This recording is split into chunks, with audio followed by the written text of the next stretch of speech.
ওকে, second question. একজন নবী যিনি মাছের পেটে আটকে গিয়েছিলেন, ইউনুস আলাইহিস সালাতু ওয়াস সালাম, বলেন সবাই নবীর নাম ছিল কি? তো বলেন তো, সাগরের অতল গহ্বরে মাছের পেটে ফেসবুক আছে? বলেন আছে নাকি? হোয়াটসঅ্যাপ আছে? মেসেঞ্জার আছে? কিচ্ছু নয়। তিনি মাছের পেটের ভেতরে আল্লাহকে ডেকেছেন ধৈর্যের সাথে। আল্লাহ তাআলা সঙ্গে সঙ্গে তার ডাকটা শুনে মাছের পেট থেকে তাকে উদ্ধার করেছে। সুবহানাল্লাহ পড়বেন না আপনারা? দোয়াটা সবাই আমার সাথে পড়বেন, লা ইলাহা, এত আস্তে পড়লেন? সকলে পড়েন, লা ইলাহা ইল্লা আনতা সুবহানাকা ইন্নী কুনতু মিনাল যালিমিন। এই দোয়াটা শিখাই দিলাম, যদি অনেকে জানেন এই দোয়াটা যে বিপদে পাঠ করবে আল্লাহ নিজেই গায়েবী ভাবে তাকে বিপদ থেকে উদ্ধার করবে। সুবহানাল্লাহ পড়েন আপনারা। এবার বলেন তো, আমার নবীর জীবনে একজন মাত্র বউ যিনি কুমারী ছিলেন, আগে কোথাও বিয়ে হয়নি, মেয়েটার নাম কি কে বলতে পারবেন? আয়েশা রাদিয়াল্লাহু তাআলা আনহা। আমি কেন প্রশ্ন জানেন? বাধাবার জন্য না, আমি চাই প্রত্যেকটা যুবকের মনোযোগ মাহফিলে থাক, কারণ যুবকদের মাথায় অনেক টেনশন, অনেক প্যারা, তোদের মন থাকে না স্থির, তাই বারবার প্রশ্ন যেন মনটা স্থির হয়।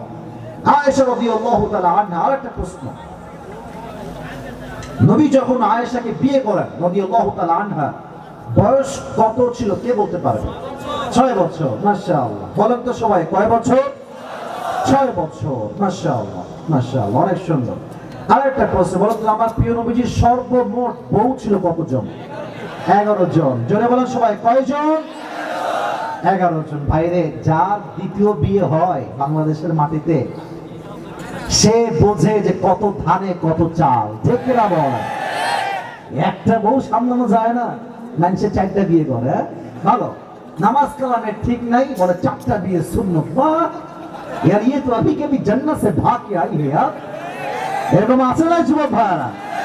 না, আপনি যদি দ্বিতীয় বিয়ে করতে চান, মাশাআল্লাহ ইউ হ্যাভ দ্য অ্যাবিলিটি, মাশাআল্লাহ, ওকে করেন আপনি, বাট আপনার নামাজ নাই, কালাম নাই, রোজা নাই, দাড়ি নাই, দেখতে টাটকা সুদখোর, নামাজ কালামের ঠিক নাই, সে বলে 4টা বিয়ে করা সুন্নত আমি করেই ছাড়বো। ওরে বাটপার, সুন্নত মানার জন্য তুমি এইটাই পাইছো তাই না? সে 4টা বিয়ে করবে যে আসলে ইমানদার। দেখে বলো যুবক ভাই। তো নবীর বউ যেহেতু অনেক বেশি ছিল, হাদিসগুলো একটু লম্বা হবে, প্রত্যেকটা হাদিস আমি ঘটনা ভিত্তিক বলবো আর মেসেজ দিব।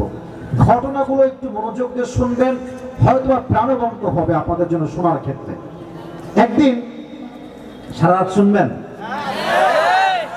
আবেগ না বিবেক দিয়ে কাজ করতে হবে। হ্যাঁ, আবেগ না বিবেক দিয়ে যতক্ষণ সময় পাওয়া যায় আমরা শুনবো। রাজি আছেন তো ইনশাআল্লাহ? আচ্ছা, আপনারা লটারি বোঝেন? পাবনার ভাইরা লটারি বোঝেন আপনারা? অনেকগুলো নাম থাকে। আচ্ছা আচ্ছা, ঠিক আছে ঠিক আছে, আমি বুঝতে পারছি, এটা আমার মাথা থাকলো, ঠিক আছে, সমস্যা নেই। কমিটিও খারাপ কিছু লেখা নেই, ভালো পরামর্শ দিয়েছে। আর ওই যে একজন সাদা পাঞ্জাবি উঠে যাচ্ছে, সাদা পাঞ্জাবি, একজন না, খবরদার, নট আ সিঙ্গেল পারসন। যুবকদের খাপাই দিবেন না, কিন্তু খেপলে খবর আছে আপনাদের।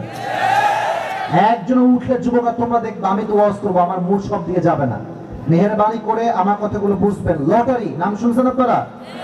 অনেকগুলো কাগজ লেখা হয়, যার নাম উঠে সেই হচ্ছে জিতে গিয়েছে। বলা ঠিক আছে যুবক ভাইরা? তো নবীজি প্রত্যেক মাসে বউদেরকে নিয়ে বাহিরে ঘুরতে যেতেন, যার নাম লটারিতে আসতো তাকে নিয়ে ঘুরতেন। তো একবার নবী লটারি করলেন, প্রত্যেকটা বউয়ের নাম রাখলেন একটা বাটিতে। তো সেই মাসে যখন লটারি তুললেন, লটারি তোলার পরে লটারি খুলে দেখছেন প্রথমেই যার নাম আসছে সে হচ্ছে আয়েশা রাদিয়াল্লাহু তাআলা আনহা। সুবহানাল্লাহ পড়বেন না আপনারা? নবীজি বলেন, আয়েশা যাও, জামা কাপড় গুছিয়ে নাও, আমরা কয়েকদিনের ট্যুরে বের হব, সফর ঘুরবো আমরা দুজন মিলে, কোনো সমস্যা নাই। তবে তিনি আরো কয়েকজন সাহাবীকে সঙ্গে নিলেন। আপনারা পালকির নাম শুনছেন? পালকি মুরব্বীরা হয়তো সচক্ষে দেখেছেন, আপনারাও দেখছেন নাকি? সব না, এখানে বুড়া মানুষ বসে আছে মনে হয় নাকি রে ভাই?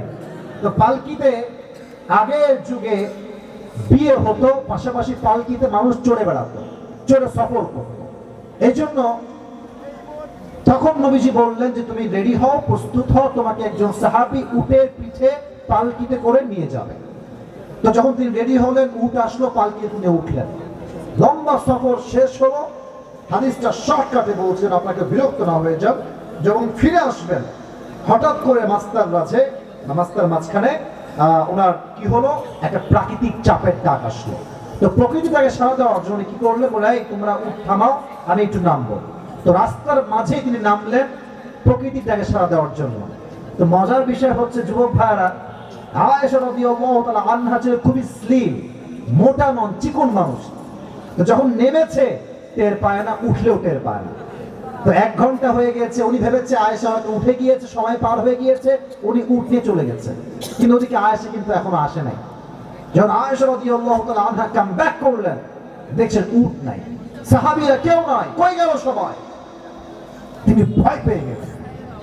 সঙ্গে সঙ্গে তিনি কৌশল করে মরুভূমির মাঝখানে, চাদরের নাম শুনছেন না আপনারা? শীতকালে আমরা কি মুড়ি দেই গায়ে? চাদর। উনি চাদর মুড়ি দিয়ে শুয়ে গেলেন। দীর্ঘ লম্বা সময় পরে একজন সাহাবী যিনি লস্ট এন্ড ফাউন্ডের দায়িত্বে ছিলেন, তিনি দেখলেন আয়েশা রাদিয়াল্লাহু তাআলা আনহা ইজ মিসিং, উনি নেই। এবার সঙ্গে সঙ্গে আব্দুল্লাহ ইবনে মুআত্তাল রাদিয়াল্লাহু তাআলা আনহু উট নিয়ে বের হয়ে গেলেন। যাওয়ার পর দেখলেন মরুভূমির মাঝখানে একজন নারী শুয়ে আছে চাদর মুড়ি দিয়ে। উনি গিয়ে একটা কাশ দিলেন। কাশির আওয়াজ শুনে আয়েশা বুঝলেন যে someone is waiting for me, কেউ আসছে, অপেক্ষা করছে আমার জন্য। খুব দ্রুত উঠে নেকাব হিজাব মেইনটেইন করে উনি উটের পিঠে উঠলেন পালকির ভেতরে। অনেক লম্বা সফর তার দুইজন মিলে আসলো, কোনো মাহরাম ছাড়া। নবীজি তো আগে চলে গিয়েছে, ফিরে গিয়েছে। এবার মুনাফিকরা পেয়ে গিয়েছে সুযোগ।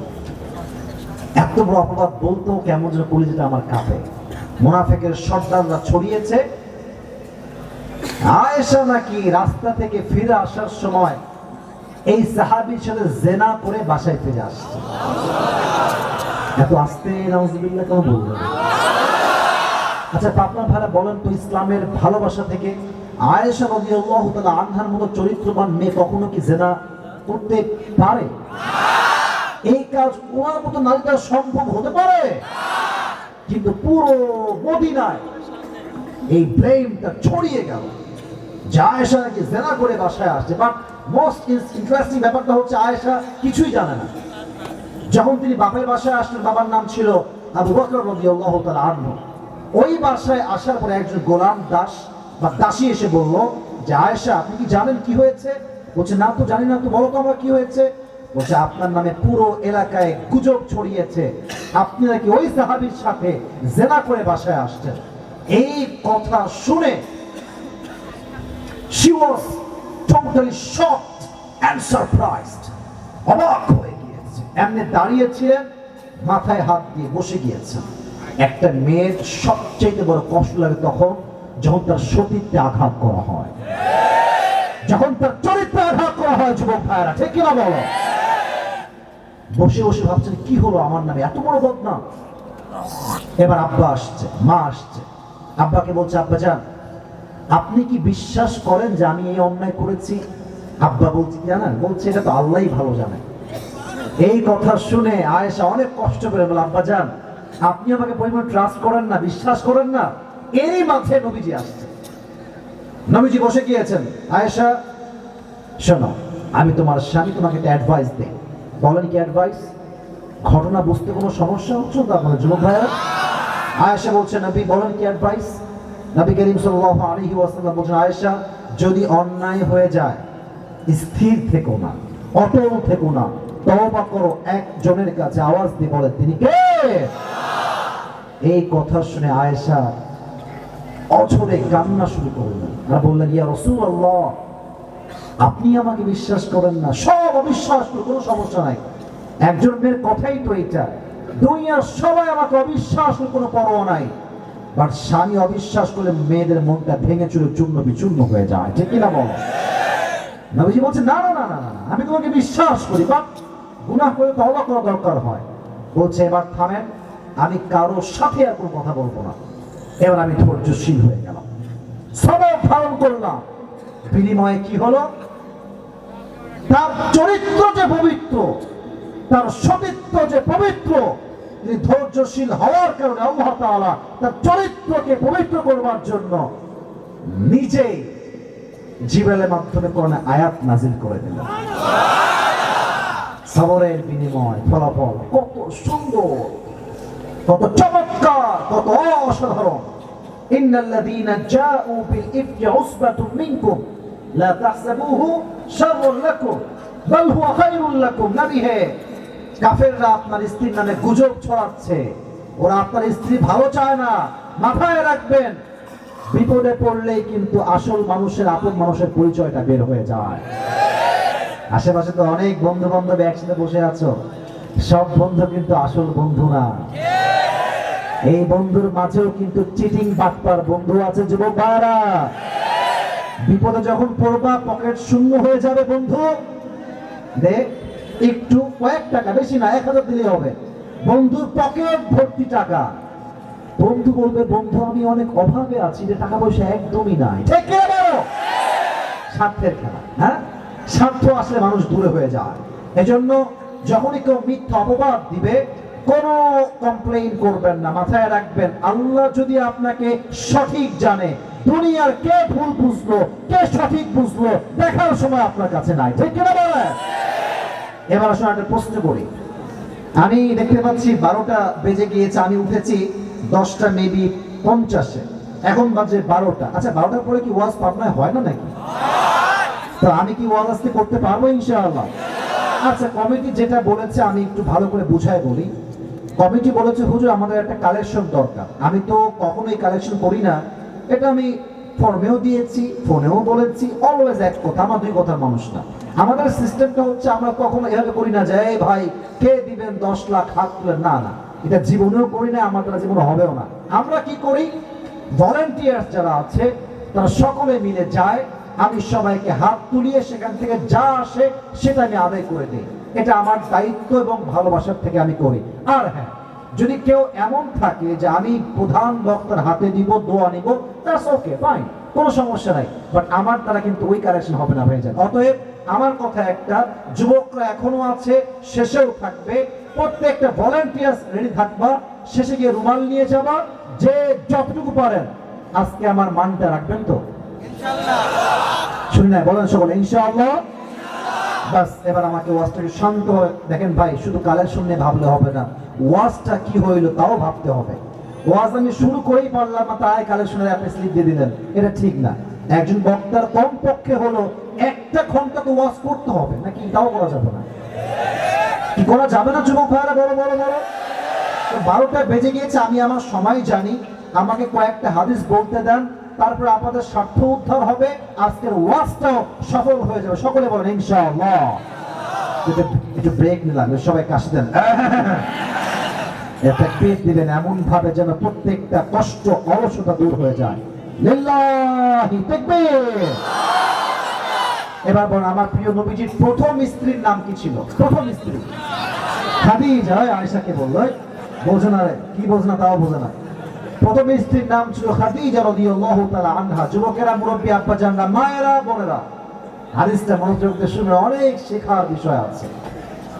নবীজির প্রথম স্ত্রীর নাম ছিল খাদিজা রাদিয়াল্লাহু তাআলা আনহা। বিয়েটা কেমন করে হয়েছে? ছোট্ট হাদিস বলছে। যখন তিনি ব্যবসার কাজে নবীজির কাছে আসলেন, এসে বললেন যে আপনি আমার কাছে আসবেন ব্যবসার কাছে। যখন এই প্রস্তাবটা আসলো, কে উঠে, দুজন মায়ের দিব একদম, বসে পড়ো, বসে পড়ো যুবক ভাইরা, বসে পড়ো, খবরদার। আর দিকে উঠে যায়, তাহলে আমি হাদিসগুলো বলবো না, আমি আগে শেষ করবো। কারণ আমি ভালোবাসা দিচ্ছি, কেউ ভালোবাসা অস্বীকার করলে জোর করে ভালোবাসা কোনো মানে হয় না যুবক ভাইরা। অতএব আমি আমার ওয়ার্নিং দিচ্ছি, দোয়া করে আমরা বাসায় যাবো। রাজি আছেন তো ইনশাআল্লাহ? তো যখন ব্যবসার কাজে নবীজি বাসায় আসলেন, খাদিজার ঘরে, নবীর চেহারা এতটা সুন্দর ছিল, খাদিজা নবীজির চেহারার নূর দেখে বিয়ের জন্য প্রস্তাব দিয়ে ফেললেন। সুবহানাল্লাহ পড়বেন না আপনারা সবাই? আচ্ছা, আমার নবীর চেহারাটা সুন্দর, আমার নবীর চেহারা দাড়ি ছিল না? আমার এই যে আমার হাত দেখেন মামা, আমার হাতে এটা কি? এত আস্তে জবান, এটা কি? আমাকে দেখতে কি দাড়ি দেখে অসুন্দর লাগতেছে? নায়ক নাকি? মনে রাখবেন, যে দাড়ি রাখে সে পুরুষ নয়, সে সিংহ পুরুষ, সে বীর পুরুষ। তবে কিছু মেয়ে আছে দাড়ি পছন্দ হয় না, যাদের দাড়ি পছন্দ হয় না, ক্লিয়ার কাট কথা, পাবনার মানুষ, কথায় কোনো ভেজাল না, যা বলবে সরাসরি কথা। যে মেয়ে দাড়ি দেখে আমাকে বিয়ে করবে না, সোজা সাপটা কথা, ও আমার বউ হয় কোনো যোগ্যতাই তো রাখে না যুবক। 2 নাম্বার কথা, যদি কোনো মেয়ে তোমাকে দাড়ির জন্য বিয়ের প্রপোজালটা রিজেক্ট করে দেয়, সোজা কথা বলবা, বোন যেহেতু আপনার মাইন্ড করবেন নাকি, আপনার যেহেতু আপনার দাড়িওয়ালা পছন্দ না, সো আমি পাবনার ছেলে, in my personal point of view, যেটা আমি মনে করি আপনার জন্য perfect, better and best option হবে অনলি ওয়ান, বিটিএস এর হিজরা, আর কোনো গতি আপনার নাই। যেই মেয়ে দাড়ি পছন্দ করে না, সে মুসলমান ঘরে মেয়ে হতে পারে না, ঠিক না বাবা? তো নবীর লম্বা দাড়ি ছিল, দেহের বুক ছিল ফুলা, পেট ছিল চাপা, কানা রাবাতাম মিনাল কওম, মিডিয়াম অফ হাইট, লম্বাও না তাল গাছের মতো, আবার গুঠুও না। সুবহানাল্লাহ পড়বেন না তো সবাই? বাট মেয়ে মানুষকে প্রস্তাব সরাসরি দেওয়া যায় না। উনি কি করলেন, হাদিসটা একটু ধারা বুঝবেন। অন্য একজন দাসী ছিল যে অনেক বৃদ্ধা ছিল, বয়স বেশি, বয়স যার বেশি অভিজ্ঞতা একটু বেশি। উনি ডাকলেন যে আপনি এদিকে আসেন। ইচ্ছা মতো বিরিয়ানি, পোলাও, কোরমা খাওয়াইছে, টাকাও দিয়েছে। তো মহিলা বলছে, আচ্ছা এত খাওয়াচ্ছেন মানে কি, স্বার্থ কি? বলছে এই যে যুবকটা বসে আছেন এই ঘরে, বলছে যে এই যুবকটাকে আমার পছন্দ হয়েছে, আপনি আমি খাদিজার পক্ষ থেকে বিয়ের প্রস্তাব নিয়ে যাবেন। সুবহানাল্লাহ, ভাই আপনারা সবাই। তো উনি বললেন, আচ্ছা আচ্ছা এই জন্য এত খাওয়া দাওয়া, হ্যাঁ তো আপনি খাবেন। আসলে আমি তো প্রস্তাব দিয়েও মাটিতে আসতে না, উনি আগে বের হয়ে যাক, তারপরে আমার প্রস্তাব নিয়ে যাওয়া বাসাতে। নবীজি বের হয়ে গিয়েছেন। তারপরের দিনের কথা, খাদিজার দাসী নবীজির ঘরে আসছে। আওয়াজ কেন দিচ্ছ তোমার যুবক ভাইয়েরা? কথা বলো না তোমরা, এত সুন্দর পরিবেশ নষ্ট করো তোমরা। বাসায় আসছে, এসে গেটে নক করেছে, কে আছে বাসা? নবীজি বলছেন আমি আছি। আপনি কে? পরিচয় দিয়েছে। বাসায় আসেন, ঢোকেন। ভেতরে আসছে বৃদ্ধা মহিলা, এসে কথাবার্তা হয়েছে, কেমন আছেন, সব ঠিকঠাক। বলছে মুহাম্মদ, তখন তো নবীজি নবুয়ত পান নাই। বলছে মুহাম্মদ একটা প্রশ্ন করবো, রাগ করবো না তো? বলছে বলেন কি প্রশ্ন? বলছে আচ্ছা তোমার বয়স তো মাশাআল্লাহ 25, ব্যবসাও করছো টুকটাক কিছুটা, আচ্ছা তুমি বিয়ে করো না কেন, তোমার সমস্যা কি? জায়গা মতো প্রশ্ন। আসলে বিয়ে যে করে না একমাত্র সেই বোঝে বিয়ে সে কেন করে না। আজকালকার যুগে চরিত্রবান সতীত্ববান মেয়ে পাওয়া একদম রেয়ার, পাওয়া যায় না বললেই চলে, হাতে গোনা, খুবই কম। মাইন্ড করবেন না, সত্য কথা বললাম। তো এখন যখন বলছে তুমি বিয়ে কেন করো না, নবীজি আমাদের কথা বলছে, যেটা আমরা বলি। বলছে আমি তো বিয়ে করতেই চাই, বাট আমার কাছে টাকা নাই, বাড়ি নাই, আমি খাওয়াবো কি, পড়াবো কি, টাকাই তো আমার কাছে নাই। দেওয়া বলছে ও আচ্ছা এই সমস্যা, এটা কোনো সমস্যাই না, আমার কাছে এমন একজন পাত্রী আছে, হাত দেখেন। বলছে যাকে বিয়ে করলে মোহর দেওয়া লাগবে না, যাকে বিয়ে করলে ঘর দেওয়া লাগবে না, যাকে বিয়ে করলে তোমাকে পোশাক আশাক দেওয়া লাগবে না, যাকে বিয়ে করলে তোমার কোনো ভরণ পোষণ খাবার দাবার দেওয়া লাগবে না। বলছে এই মেয়ে এই যুগে, হাউ কাম ইট পসিবল? মাসমুহা, এই মেয়ের নামটা কি আমাকে আগে বলেন। এবার দাসী বলছে ইসমুহা খাদিজা, সে হচ্ছে আরবের সবচেয়ে ধনীর ঘরের মেয়ে খাদিজা রাদিয়াল্লাহু তাআলা আনহা। সুবহানাল্লাহ পড়বেন না আপনারা? এবার নবীজি বলছেন মাশাআল্লাহ, মনে মনে মনে মনে, কারণ হাদিসে আসছে খাদিজাকে নবীজি প্রথম থেকেই পছন্দ করেন, বাট বলতে সাহস পায় না, কারণ সে হচ্ছে অনেক ধনী মহিলা আর তিনি হচ্ছেন গরিব যুবক, কেমনে প্রস্তাব দিবে? আল্লাহ নিজেই খাদিজার পক্ষ থেকে নবীর কাছে প্রস্তাব পাঠিয়েছে। সুবহানাল্লাহ পড়বেন না? তো তিনি বললেন চালাকি করে, একদম কৌশলে, যে দেখেন বিয়ে তো একাকে করা যায় না, আমার একজন চাচা আছে। চাচার নাম কে বলতে পারে আপনারা? দেখি আবু তালেব। এক বাক্যে বলেন নাম কি? তা আমি তাকে নিয়ে কালকে আসবো। খুব মজার হাদিস, যুবক ভাইরা মনোযোগ দাও। তো কালকে চাচাকে নিয়েছেন, আরেকজনকে নিয়ে তিনি গিয়েছেন খাদিজা রাদিয়াল্লাহু তাআলা আনহার বাসায়। ওদিকে খাদিজার চাচা আছে, তার নাম হচ্ছে ওয়ারাকা বিন নাফিল। একটা সমাবেশ হয়েছে, 5-6 জন লোক মিলে, সব ধনাঢ্য ব্যক্তি, মান্যগণ্য ব্যক্তি। আবু তালেব একটা ভাষণ দিয়েছে। ভাষণটাকে আমি বলে দিব যুবক ভাই আপনাদের সবাইকে। তাকান আমার দিকে, আমার দিকে তাকান। আবু তালেব বাঘের মতো হুঙ্কার দিয়ে ভাষণ দিয়ে বলছে, খাদিজা, আমি জানি তোমার মতো ধনী মেয়ে এই তল্লাটে কেউ নয়। তুমি হচ্ছ ধনীর ঘরের মেয়ে, কোটি টাকার মালিক তুমি একজন মেয়ে। বাট মাথায় রেখো, আমার যে ভাতিজা মুহাম্মদ, তোমাকে আমি ফুল গ্যারান্টি দিয়ে বলছি, তোমার কাছে টাকা থাকতে পারে, বাট আমার ভাতিজার মতো চরিত্রবান যুবকে আরবে আর কেউ হইতে পারে না। তোমার কপাল অনেক ভালো, তুমি আমার ভাতিজাকে পাচ্ছ। এবার খাদিজার পক্ষ থেকে আরেকজন দাঁড়িয়েছে, তার নাম হচ্ছে ওয়ারাকা বিন নাফিল। সেও একটা ভাষণ দিয়েছে। সে ভাষণ দিয়ে বলছে, আবু তালেব, আপনার কথা আমি একমত হয়েছি, বাট আপনাকে মাথায় রাখতে হবে, খাদিজা ধনাঢ্য ঘরের মেয়ে হতে পারে, বাট খাদিজাও একজন সভ্য ভদ্র চরিত্রবান নারী। সুবহানাল্লাহ পড়বেন না আপনারা? আমার মনে হয় এরা দুইজন স্বামী স্ত্রী হলে গোটা বিশ্বকে তারা জয় করতে পারবে। দিয়ে দেন বিয়ে, আমরা সবাই একমত, আদ্য হয়ে গেল, বিবাহ ডান। এখন বিবাহের ক্ষেত্রে মোহর দেওয়া তো ফরজ। মোহর দেওয়া লাগে না যুবক ভাইরা? বলো বলো বলো বলো বলো বলো। আজকাল তো মোহর লেখা হয় 20 লাখ, 30 লাখ বাকি, আর বাসরাতে বইয়ের পা ধরে বউ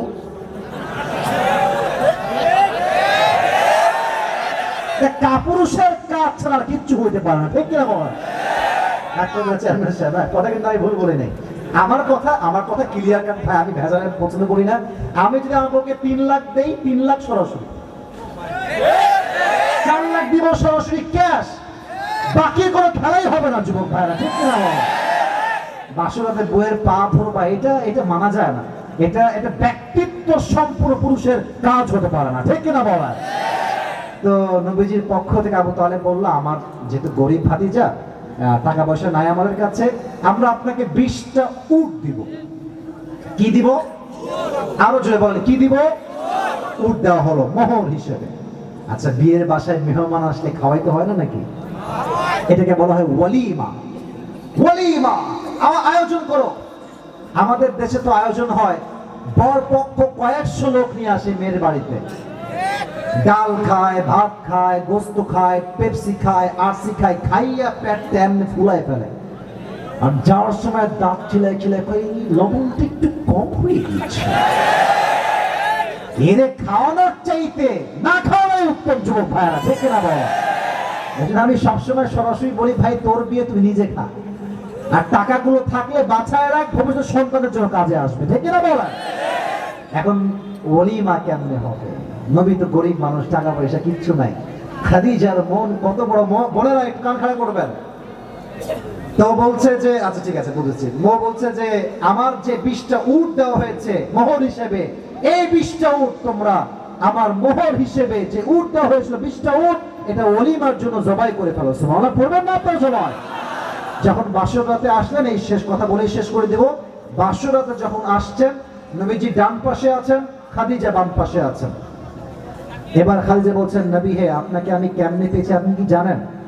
ইয়া মুহাম্মদ, আমি আপনার স্ত্রী কেমন করে হয়েছে আপনি জানেন? বলছে, আমি শুধুমাত্র একটা গুণ অর্জন করেছি, তার নাম হচ্ছে ধৈর্য। আমার প্রথম স্বামী হারিয়ে গিয়েছে, ধৈর্যশীল ছিলাম। দ্বিতীয় স্বামী হারিয়েছে, ধৈর্যশীল ছিলাম। তৃতীয় স্বামী হারিয়েছে, স্টিল আই ওয়াজ পেশেন্ট, আমি ধৈর্যশীল ছিলাম। আমার ধৈর্যের বিনিময়ে আল্লাহ তাআলা আপনার মতো শেষ নবী চরিত্রবান যুবককে আমি খাদিজার মতো একজন নারীর জন্য স্বামী হিসেবে কবুল করে নিয়েছেন। একটাই কারণ, ধৈর্য। এজন্য বিয়ের ক্ষেত্রে ধৈর্য লাগবে। বউ পাচ্ছ না, বি পেশেন্ট। স্বামী পাচ্ছেন না মেয়েরা, বি পেশেন্ট। ধৈর্যশীল থাকবেন, দেখবেন আল্লাহ আপনাকে পৃথিবীর সবচেয়ে উত্তম জীবন সঙ্গী দান করবে। সুবহানাল্লাহ পড়বেন না আপনারা সবাই? আচ্ছা, আমি একটা প্রশ্ন করি সবাইকে, এই মাহফিলটা আগামীতে হোক, এটা আমরা সবাই চাই কি চাই না? এত আসতে বললেন, সকলে বলেন চাই কি চাই না? কারা কারা চাই? দুটো হাত তুলে আল্লাহকে দেখা দেন যুবক ভাইরা, মাশাআল্লাহ। হাত উপরে রাখেন, হাত উপরে, হাত উপরে, হাত উপরে, উপরে হাত রাখেন। পেছনে 10-20 জন লোক উঠে গেছে, ওটা কোনো বিগ ইস্যু নয়। মাহফিল হাত উপরে রাখেন। মাহফিলের সব লোক কিন্তু ওয়াজ শুনতে আসে না। অনেক লোক যেহেতু ফেমাস বক্তা আসছে, শুধু চেহারা দেখতে আসে। কথা ঠিক কিনা বলে? এখন বাজে প্রায় 12:30। এখন যারা বসে আছে ওরা বক্তাকে দেখার জন্য আসে নাই, ওরা আল্লাহকে ভালোবেসে এসেছে, ঠিক কিনা বলে? এই মুহূর্তে আপনার হাত নামাবেন, পকেটে রাখেন হাত। পকেটে পকেটে বাটপারি করো না বাবা, বাটপারি করো না, পকেটে পকেটে।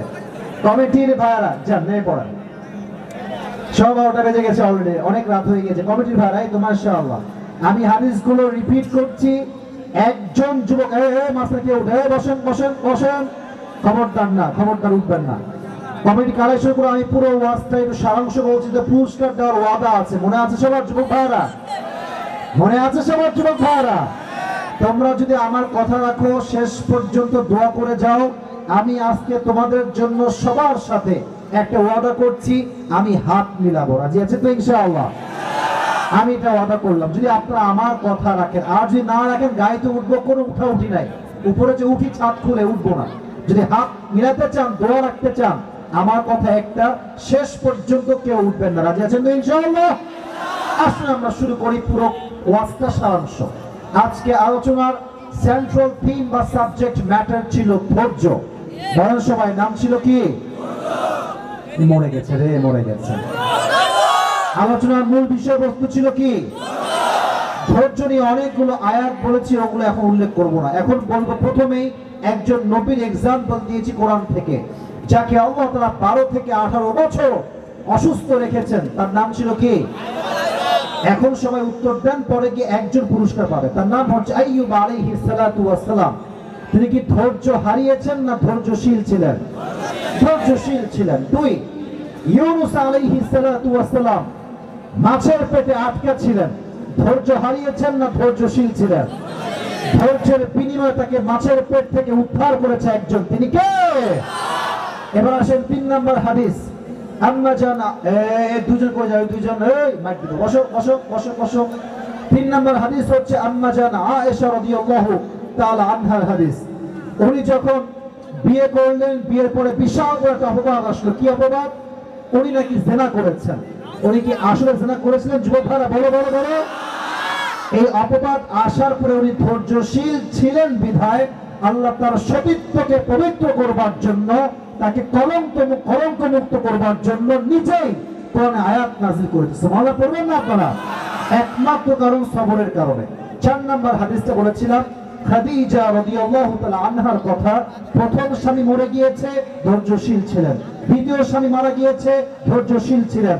এই ধৈর্যের বিনিময়ে শেষ নবীকে তার স্বামী হিসেবে কবুল করেছে একজন। আওয়াজ দিয়ে বলেন, তিনি কে? এজন্য আল্লাহ তাআলা আমাদের জীবনের প্রত্যেকটা মুহূর্তে ধৈর্যশীল হওয়ার তৌফিক দান করুন। সকলে বলা আমিন।